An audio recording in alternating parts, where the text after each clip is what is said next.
భగవద్గీతే భవద్వేషిణి. ప్రియ భగవద్బంధువులారా, మంచి పనులు చేసేవాళ్ళని ప్రోత్సహించాలి అని అనిపిస్తుంది ఎవరికైనా. మంచి పనుల్లోకెల్లా మంచి పని అందరినీ సమానంగా గౌరవించగలగడం, ప్రేమించగలగడం, ఆదరించగలగడం. పైనుండేటటువంటి చదువును బట్టో, వేషాన్ని బట్టో, రంగును బట్టో, ఆకారాన్ని బట్టో కాకుండా ఆ లోపల ఉండేటటువంటి జీవుల యొక్క జ్ఞానాన్ని, విశేషాన్ని బట్టి అంతా సమానమైనటువంటి వారే. పైనుండేటువంటి శరీరాల్లో రకరకాల మార్పులు ఏర్పడి ఉండవచ్చును అని గుర్తించి ఎవడైతే వ్యక్తులని ఆదరిస్తాడో వాడు బుద్ధిమంతుడు అని అర్థం అన్నమాట. అలాంటి వాళ్ళని చూస్తే అందరికీ గౌరవంగా ఉంటుంది, అందరికీ ఇష్టంగానే ఉంటుంది. అలాంటి వాళ్ళు ఆత్మసాక్షాత్కారాన్ని పొందినటువంటి జ్ఞానులు అని అంటామన్నమాట. ఆత్మసాక్షాత్కారాన్ని పొందేటటువంటి మార్గంలో ఎవడైనా ఒకడు పయనించాలి అని అనుకోవడం చాలును. అలాంటి వాడికి బ్రహ్మాండమైనటువంటి ప్రోత్సాహం లభిస్తుంది భగవంతుడి నుంచి. 5వ అధ్యాయంలో 19వ శ్లోకంలో స్వామి అంటాడు, ఎవరైతే మనస్సుని ఆత్మలని సమానాకారమైనవి కనుక మనం పొందాల్సింది అదే అనేటువంటి ఒక నిశ్చయంతో ఆత్మయందు ఉంచి అడుగు ముందుకు వేస్తాడో ఇంకా వాడికి ఏం పెద్ద శ్రమ అక్కర్లేదు, నేనుంటాను వాడిని హాయిగా ముందుకు నడిపించడానికి అని అంటాడనమాట. గతంలో 2వ అధ్యాయంలో అసలు ఆయన తత్వజ్ఞానాన్ని ఉపదేశం చేసేటప్పుడే నేహాభిక్రమనాశోస్తి ప్రత్యవాయో న విద్యతే స్వల్పమప్యస్య ధర్మస్య త్రాయతే మహతో భయాత్. అర్జున, నువ్వు ఇప్పుడు చేసేటువంటి ఈ మంచి పని ఉన్నదే, ఇది ఒకనాడు ఎప్పుడైనా ప్రారంభించి మధ్యలో చేతకాక వదిలిపెట్టేసినా దానివల్ల పెద్ద ప్రమాదం ఏం లేదయా. చేసేటటువంటి దాంట్లో ఏవైనా చిన్న చిన్న లోపాలు లాంటివి మనకు తెలియకుండా ఏర్పడ్డా దానివల్ల ఉపద్రవాలు అంతకంటే లేవు. లోకంలో ఉండేటువంటి ఇతరమైనటువంటి అల్పమైనటువంటి పనులు ఏమైనా అయినట్టయితే కొద్దిగా పొరపాటున మనం ఏ తప్పు చేసినా, ఏ ఇతర దేవతా విశేషాల విషయంలో చేసినప్పటికీ కూడా ఆ కాస్త తప్పుకే వాళ్ళు అతి తీవ్రమైనటువంటి క్రోధాన్ని చెందుతూ ఉండడం అనేది మనం గమనిస్తున్నామే. కానీ అలా నేను లోపాలు ఏర్పడ్డప్పటికీ కూడా వాళ్ళని శిక్షించను. ప్రత్యవాయో న విద్యతే. దీనివల్ల చేసేటటువంటి దానికి రియాక్షన్స్ అంటూ ఏముండవు. చూడండి, మనకి మందుల్లోనూ హోమియో మందులు అని కొన్ని ఉన్నాయి. అవి మనం వేసుకున్నప్పుడు సరైనటువంటి వైద్యుడి ద్వారా మనం సలహా తీసుకుని వాటిని వేసుకున్నట్టయితే సక్రమంగా పనిచేస్తాయి. ఒకవేళ ఎవడైనా చేతకాని వాడు ఏదో సరైనటువంటి డయాగ్నోసిస్ చేయడం చేతకాక వాడు ఏదో మాత్రం ఇచ్చినప్పటికీ కూడా అవి వీడికి నష్టాన్ని అయితే కలిగించవు. కలగాల్సినటువంటి లాభాన్ని కలిగించకపోవచ్చు, అది వేరే విషయం. అది ఆ మందు విషయంలో ఎట్లా చెబుతుంటారో అలాగే ప్రత్యవాయో న విద్యతే. ఒకవేళ ఎప్పుడైనా నువ్వు తెలియక ఏమైనా తప్పు చేసినప్పటికీ కూడా దానిలో నీకు ఈ తప్పు చేసావు కనుక నీకు ఈ ఉపద్రవం కలిగిస్తున్నాను అంటూ ఏ చేతిలో కాళ్ళు తీసేయడమో లేదా కళ్ళు పెక్కరించేయడమో ఇలాంటివి తాను ఎప్పుడు చేయడు అన్నమాట. ఒకవేళ ఏదైనా తెలియక చిన్న తప్పు జరిగినా క్షమించానంటాడు. స్వల్పమప్యస్య ధర్మస్య త్రాయతే మహతో భయాత్. కొంచెం చేసినప్పటికీ కూడా దీనివల్ల కలిగేటటువంటి ఫలితం ఉంటుంది, చాలా అద్భుతమైనటువంటి ఫలితం కలుగుతుంది, ప్రారంభించు అన్నాడు ఆయన అక్కడ 2వ అధ్యాయంలో. ఇదిగో అలాగే ఇక్కడ మళ్ళీ ఒక ధైర్యాన్ని కలిగిస్తున్నాడు. ఇహైవ తైర్జిత సర్గ. హే అర్జున, ఇహైవ, ఇప్పుడు వీడు సాధనని చేయాలి అని ఆరంభించారు కదా ఆత్మల యొక్క సామ్య దృష్టి కోసమని, అంటే ఇంకా సాధనానుష్ఠాన ప్రారంభ దశలోనే ఉన్నారు అని అర్థం అన్నమాట. ఇదిగో ఇలాంటి వాళ్ళకి అయినప్పటికీ కూడా ఇహైవ జిత సర్గ, ఇక్కడే వాళ్ళకి ఈ సర్గ సంసారం అంతా కూడా జిత వాళ్ళ చేతులకు వచ్చేసినట్టే. ఇంకా దీన్ని జయించడం కోసం వాళ్ళని పెద్ద శ్రమ పడాల్సిన అవసరం లేనే లేదు. ఎవరికి ఏషాం సామ్యే స్థితం మనః, ఎవడి మనస్సు అయితే ఈ జీవుల యొక్క సమాన ఆకృతి విశేషంలో స్థిరపడి ఉందో, ఎప్పుడైనా మంచి పని చేయాలి అని ఒక అడుగు ముందుకు వేస్తే వెనకాతుండి తను నడిపిస్తాడు. ఏష ఏవ సాధుకర్మ కారయతి యమేభ్యో లోకేభ్యో ఉన్నినీషతి. ఉపనిషత్తు మనకి ఒక గ్యారంటీ ఇస్తోందన్నమాట, ఒక భరోసా మనకు అందిస్తోంది. ఎవడైతే నేను కాస్త మంచి పని చేస్తా అని అడుగు ఒక్కటి ముందుకు వేస్తాడో, ఎక్కర్లే వేద్దామని అనుకుంటాడో, అలాంటి వాడి వెంట తానుండి వాడి చేత మంచి పని చేయిస్తాడు అని అంటారన్నమాట. అలాగే ఏ కాస్త అడుగు ముందుకు వేసినప్పటికీ కూడా బాబు లేస్తున్నాడనే ఆనందంతో ప్రోత్సహించేటటువంటి తల్లి లాగా పరమాత్మ మనకి వెనకాతలో ఉండి మనం వేసేటువంటి అడుగుల్ని బాగా చేస్తున్నాం, చాలా బాగా చేస్తున్నాం, కమాన్ నడు ముందరకి అంటూ ఆయన కూడా మనకి అసలు ప్రోత్సాహాన్ని కల్పిస్తాడనమాట. ఏష ఏవ సాధు కర్మ కారయతి. నువ్వు చేసేటటువంటిది సంకల్పం మంచిదయ్యుండి అది శాశ్వతమైనటువంటి ఫలితాన్ని నీకు అందించగలిగింది. అలాంటి సంకల్పం కనుక నువ్వు చేసావా, బస్ నీ చేత దాన్ని పొందడానికి కావాల్సిన మంచి పనులు ఏమేవో అవన్నీ వెనక ఉండి తనే చేయించుకుంటాడు. అది లేనప్పుడా ఏష ఏవ అసాధు కర్మ కారయతి యమేభ్య లోకేభ్య అధో నినీషతి.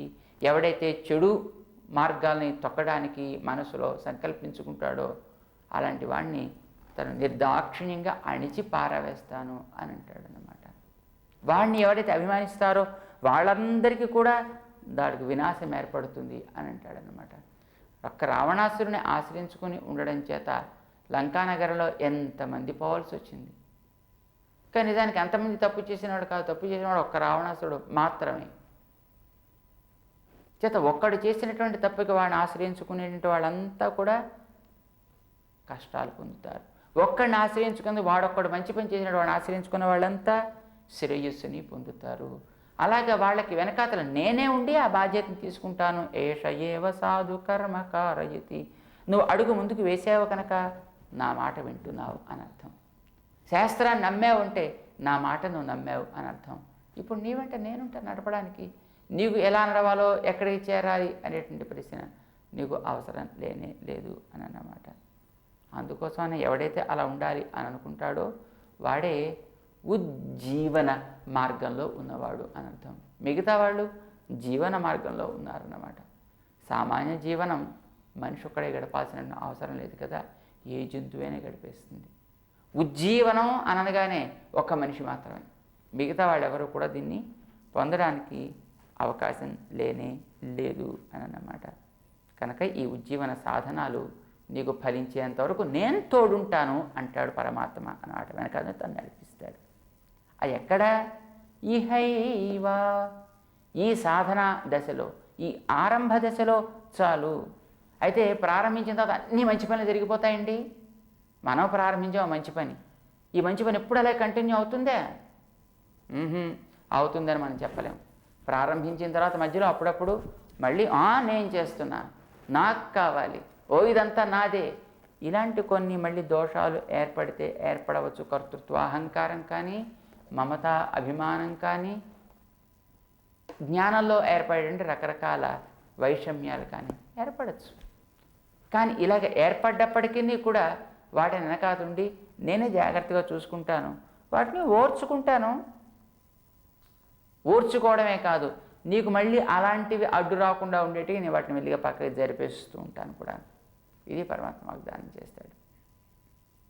అంటే ప్రాచీనమైనటువంటి పుణ్య పాప రూపములైనటువంటి కర్మలే కదా మనం ఏదైనా చేసేటటువంటి జ్ఞానానికి అడ్డొచ్చేటటువంటివి, దాని మీద మనకి నిలకడ నిష్ఠ లేకుండా చేసేవిని. అలాంటి వాటిని తానేం చేస్తాడు? పుణ్యపాపాలంటే ఏదో ఈ పని చేశాం, ఏదో ఇంత ముద్ద పుణ్యం తయారైంది, అక్కడెక్కడో ఒక చోట బ్యాంకులో నిలవ ఉంది అని, ఏదో ఈ పని చేసామంటే ఏదో ఇంత పాపం తయారైంది, అక్కడ ఒక చోట నిలబడింది బ్యాంకులను, అలాగే ఉంటుంది కదా.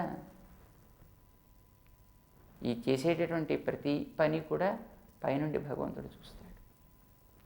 ఆయన అంతటా ఉంటాడు, ఆయన అందరిలో ఉంటాడు. ఆయన పేరు నారాయణ అని కదా మనం అంటూ ఉంటాం. అంటే ప్రతి వస్తువుకి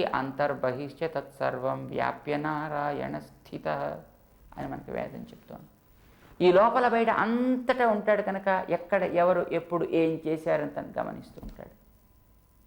చేసిన వాళ్ళ మనమే మర్చిపోయాం, చేయించుకున్నవాడు వాడు మర్చిపోయాడు. కానీ ఈ మాస్టర్ కంప్యూటర్ ఆయన మాత్రం ఎప్పుడు మర్చిపోయే పరిస్థితి ఉండదన్నమాట. ప్రతిదీ తన లోపల జ్ఞాపకం పెట్టుకుంటాడు. తాను చెప్పినట్టు చేశాడా, వీడు మంచి పని చేశాడు, మంచి రిజల్ట్ ఇద్దాం అనుకుంటాడు.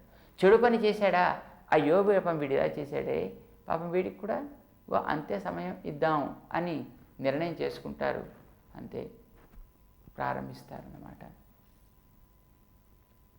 వీడి మీద ఆ పాపాలు పుణ్యాలు తాను చేసేటటువంటి ప్రతి పని ఆయన చూస్తాడు. మనసులో అనుకూల భావం కలిగింది, వీడి పాలిటి పుణ్యమైంది. వీడు తను చెప్పినట్టు చేయలే, నేను చెప్పినట్టు చేయలేదు కదా, సరే జ్ఞాపకం పెట్టుకుంటాడు పరమాత్మ. అదిగో ఆయన వీడు సక్రమంగా చేయలేదు అని అనుకోవడమే వీడి పాలిటి పాపం అంటే. అంతే తప్ప పుణ్యపాపాలను ఏవో ఇంత ముద్దలాగా ఎక్కడ తయారై చెట్టుకు కాసిన పళ్ళల్లాగా బ్యాంకులో వేసిన డబ్బుల్లాగా ఎక్కడ ఉండడం పెరగడం అనేది ఉండదు. యత్వత్ ప్రియం తదిహ పుణ్యం అపుణ్యమన్యత్. మన ఆచార్యులు చెప్తారన్నమాట. పుణ్యం అంటే భగవంతుడి హృదయంలో కలిగిన మంచి భావన, పాపం అంటే భగవంతుడికి కలిగినటువంటి మన మీది కోపము అన్నమాట. నువ్వు ఎప్పుడైతే భగవంతుడికి అనుకూలంగా ప్రవర్తించ ప్రారంభించావో అప్పుడు భగవంతుడు నీ మీద ప్రేమ కలిగింది. ప్రేమ కలిగింది అంటే నీ మీద కోపం కలగడం పోయింది అన్నమాట. భగవంతుడికి కాదు, లోకంలో ఎవరికైనప్పటికీ కూడా ఒక వ్యక్తి మీద ఒకసారి ప్రేమ కలగచ్చు, ఒకసారి కోపం కలగచ్చు. ఒకడి మీదే ఒకసారి ప్రేమ కోపం రెండూ కలగవు కదా, అవకాశం లేదు. ఒకడి మీద ప్రేమ మరొకడి మీద ద్వేషం ఒకే సమయంలో కలగడానికైనా అవకాశం ఉండొచ్చు తప్ప ఒకడి మీదే ఒకేసారి ప్రేమ కోపాలు రెండు కలిగేటువంటి అవకాశం లేదు. అలాగే భగవంతుడికి మన మీద కూడా. కనుక మనం చేసేటటువంటి పనులు ఆయన చెప్పినట్టుగా ఆయన భావించినట్టుగా మనం భావన చేస్తూ చేయడం ప్రారంభించామా, వీడు మన మార్గంలోనే ఉన్నాడు, వీడు మంచివాడు అనిపించింది ఆయనకి. అనిపించింది అంటే నీ మీద పాపాలు పోయాయన్నమాట. ఆయనకి నీ మీద అనుకూల భావం కలిగింది కనుక పుణ్యాలు ఏర్పడ్డాయన్నమాట.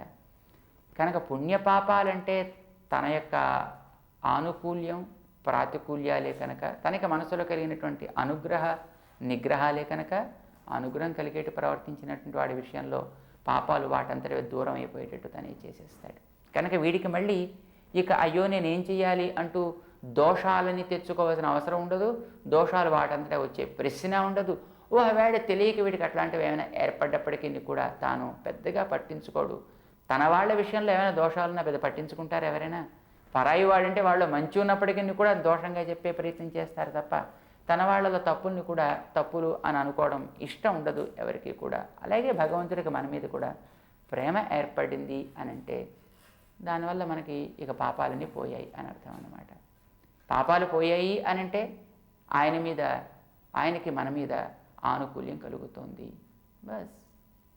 యథా ఇషీకతూలం అగ్నౌ ప్రోతం ప్రదూయేత ఏవం హాస్య సర్వే పాప్మాన ప్రదూయంతే అంటుంది ఉపనిషత్తు. నిప్పుల్లో వేసినటువంటి దూది ఎట్లాగైతే నామరూపాలు లేకుండా పోతుందో వీడి మీద ఉండేటువంటి దోషాలన్నీ కూడా అట్లాగే పోతాయి. చేయాల్సింది మాత్రం వీడు ఒకటే, మంచి మనసులో సంకల్పించడం. అంటే మొట్టమొదట తను ఈ సామ్య దృష్టిని పొందుదాం అనే సంకల్పం చేసుకోవడం, ఆ దిశగా ప్రయాణం ప్రారంభించడంను. అలాంటి వాళ్ళకి ఇహైవ తైర్జిత సర్గ, వాళ్ళకి ఇక్కడే సంసారం జయం లభించినట్టే సుమా అని స్వామి ఒక ధైర్యాన్ని ఇస్తున్నాడు 5వ అధ్యాయంలో. జై శ్రీమన్నారాయణ.